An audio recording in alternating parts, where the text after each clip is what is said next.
Honey, happy birthday. A day in my life as... Ano ba special sa akin? Kuri-kuring-guri. Kura-kuring-gura. Game 1. Bawal ang malapit na ma-dropout sa school. Di ako yun ha. So for today's agenda, may pupuntahan tayo. So secret muna. Pero sasabihin ko na. Ano ba talaga? Bala ko kasi mag-business. Wow, business! OA. So hindi ko muna sasabihin kung anong business yon. Mind your own business muna. So guys, dahil anniversary na namin ni Honey Bunch bukas, bibilang ko siya ng flower and cake. So nandito na tayo sa flower shop ngayon. Ayan na guys, so nakabili na tayo. So pinili ko pink roses and ganito yung design niya. 12 pieces to guys kasi in each month, mahal ko siya. So 12 months, gets nyo ba? Wala. Happy anniversary Honey Bunch. I love you so much. Sana magkaanak na tayo. So bibili ako ng cake para kay Honey Bunch. 2 cake yung binili ko. Tapos ito yung papadedicate ko. Ate, pwede ba to? Guys, yung mukha ni ate parang gusto niya sabihin sa akin na sana sinend mo na lang yan sa messenger. Seryoso ako. Gusto ko talagang padedicate yun sa cake. Sa mga nagtatanong kung kapatid ko ba to, hindi ko po yun kapatid. O sige na, mag-promote ka na. Shoutout po sa O akin. diba, may bayad yung promotion dito. Kala mo libre lang yun. Sige na, ipapromote na kita. Ilalagay ko na lang sa bicep mo yung TikTok mo. Ayan. So guys, nandito na tayo sa labas ng bahay. Bigay na natin to kay Honey Bunch. Happy anniversary! May cake ka. Honey, happy birthday! So anong wish mo para sa ating dalawa? So yun lang naman. Sige na. Wow, Edward! Ang ganda naman ng bahay mo! Simula ngayon, Scarlett. Dito ka natitira, ha? Masanay ka na. Matanong ko lang, bakit pala gusto mo akong panagutan? Eh, di ba iniwan mo na ako? Scarlett, hindi naman talaga kita iniwan. Alam mong, kinailangan ko lang sumama ng matagal sa ibang bansa. Kasama yung mga magulang ko. Ang importante, nandito na ako, Scarlett. Bubuo na tayo ng pamilya. Ang sarap naman pakinggan nun. Oh, Scarlett, bakit? Ang sakit ng tiyan ko! Ha? Teka lang, tatawag ako ng nurse, ha? Diyan ka lang. Edward. Buti na lang dumating ka, tita. Ako, Edward, salamat sa pera, ha? Makakasiguro kang kay Scarlett Lato mapupunta. Bakit nandito yung babaeng yan, ha? Paalisin niyo yan! Ha? Ano nangyayari? Scarlett? Anak, di mo ba kilala? Nanay mo ko. Hayaan mo, baka dala lang ng pagbubuntis niya. Tawag lang po ako ng nurse, ha? Scarlett, dyan ka lang, ha? Edward, wag mo akong iwan, please! Wag mo akong iwan dito sa babaeng to! Akala mo ba makakatakas ka sa akin? Binigyan ako ng malaking pera ni Edward, oh. Nakuha ko ng gusto ko. Ngayon, pwede ka na mawala. Nay, wag po, please. Scarlett, pigilan niyo babaeng yan! Brianna? Tita, anong ginagawa niyo kay Scarlett, ha? Wala. Ina-adjust ko lang yung unan niya. Napakasama mo, tita. Sariling anak mo, papatayin mo. May ipapakulong ako dito. Ano? Kulong? Edward, nakatakas siya. Scarlett, hayaan mo na siya. Hindi ka na niya pwedeng saktan, ha? Paano yung pera? Buti na nakatakas ako. At least may cheque naman ako. Nasaan na yun? Nasaan na yung cheque? Ito, oh. Naiwan niya. Thank you, Edward. Masaya ako para sa inyo, ate. Scarlett, Brianna, hanggat nandito ako, poprotektahan ko kayong dalawa. Bakit di sumasagot jowa ko? Mga walang iya tong mga to. Naglalandian pa sa harap ko. Aba! Kaya pala di ka sumasagot sa mga tawag ko? Kasi nakikipaglandian ka pala dito kay Samantha? Excuse me? Jowa ko yan. Excuse me? Nauna siya naging akin. Inagaw mo lang. At ikaw, break na tayo! Nababaliw na ata yun. Okay, class. Ibibigay ko na yung mga grades nyo. Samantha, naka-98 ka. Ikaw ang highest. Deserve mo yan, Samantha. Thank you, ma'am. Paano naka-98 si Samantha? Puro kalandian lang naman hinatupag niya. Kapag inggit, pumikit na lang. At kayong lahat, 95. Maliban lang kay Scarlett, ikaw lang ang bagsak sa buong klase. Bagsak ako? Hindi pwede, ma'am. Ipasa mo ko. Wow! Anong ibibigay kong grade sa'yo, madam? Di ka naman pumapasok sa subject ko. Lagot ako sa nanay ko nito. Nay, bagsak po ako. Ayan! Kaka-boyfriend mo kasi yan! Huwag ka na umuwi dito, ha? Paano na ako nito? Miss, huwag kang gagalaw. Hold up to. Wala na bang mas mamalas pa sa araw na to? Akin na po mo tsaka bag mo. Kuya, wag po. Akin na. Ayoko na. Ayoko! Oh anak, anyari sa'yo? Anay, masamang panaginip lang. Ayan, hindi ka kasi nag-i-skincare bago matulog. Ah, ganun pala yun, Nay. Oo, anak. Try mo tong overnight serum ng Garnier. May 10% pure vitamins ito so that you can #power through the night. Kaya goodbye na sa mga nightmares. Ah, sige, Nay. Tatry ko. Grabe, ang fresh ko na naman. For sure, mai-in love na naman sa akin yung jowa ko. Oo, glowing ka nga, anak. Pero huwag ka ilusyonada kasi wala ka naman jowa. Grabe. Grabe ka, Nay. Okay po, ma'am. Hoy, ikaw! Tumawag teacher mo sa akin! Bagsak ka na naman? Anay, kasi ayoko na marinig! Simula ngayon, bawal ka nang gumala at mag-cellphone! Hindi pwede to. Anong gagawin ko? Aray! Sakit ng pagkaramdam ko! Magpahinga ka na, anak! Bipilit kita ng Chicken Joy! Sige po, Nay! Effective yung plano ko ah. A few moments later. Anak! Ayan! Bilis! Oh, nagsiselfone ka na? Okay ka na, no? Maglinis ka na doon sa baba! Ang sakit! Ang sakit talaga ng pagramdam ko! Aba, teka! Huwag mo ako niloloko, ha? Magbihis ka na! Pupunta tayo sa doktor! Anay! Tara na! Hello, Doc! Ipapacheck up ko po tong anak ko. Sige, pasok kayo! Ano po nangyari sa kanya? Kasi Doc, palaging may masakit sa kanya. Totoo ba to, Doc? O kunwari niya lang para di siya mautusan? Tignan natin.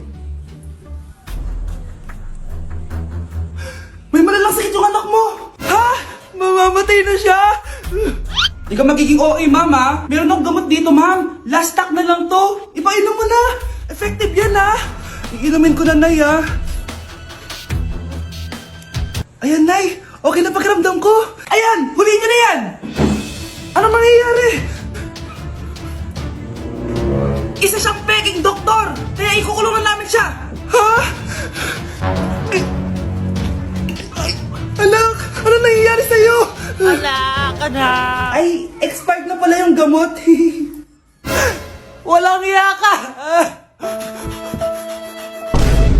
Trigger warning, kung takot kayo sa tahi, huwag niyong papanoorin to. So may nag-comment, bago ko sagutin yan, gusto ko lang sabihin na Happy New Year everyone! Tapos na yung 2024. So, answering the question, ano po yung nasa labi niyo? Tinahi po yung labi ko. Ang ginawa pong surgery sa akin is lip reduction surgery. So, pang 5 araw na to guys, and as you can see, hindi ko na ilalapit kasi baka matakot talaga kayo. Bakit ako nagpa-lip reduction surgery? First of all, siguro lahat naman tayo may insecurity. And kung di nyo napapansin, malaki talaga naturally yung labi ko. Mas malaki yung sa taas compare sa baba. So, hindi siya proportion. Actually, dapat hindi ko na siya itutuloy. Pero may isang bagay kung bakit ko siya tinuloy. And yung number 2 reason ko is palagi ko siyang nakakagat whenever na kumakain ako. So, dahil nga malaki yung labi ko, marami laman sa loob.